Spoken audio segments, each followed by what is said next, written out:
স্টেডিয়ামে সাকিবের নামে প্লাকার্ড ছিঁড়ে ফেলা। বাংলাদেশ ক্রিকেটে কি শুরু হলো নতুন বিতর্ক?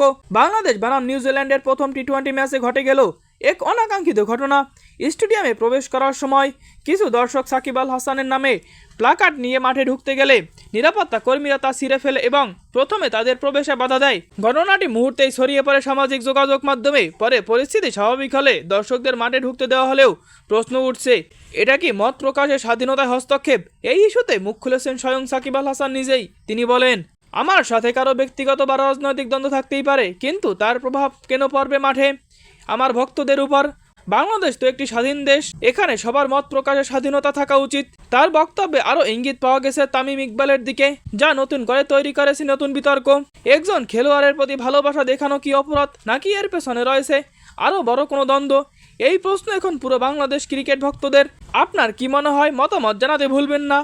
আর এমন সব আপডেট পেতে সাবস্ক্রাইব করুন ওয়ার্ল্ড নিউজ টুডে চ্যানেল। এতক্ষণ সাথে থাকার জন্য ধন্যবাদ।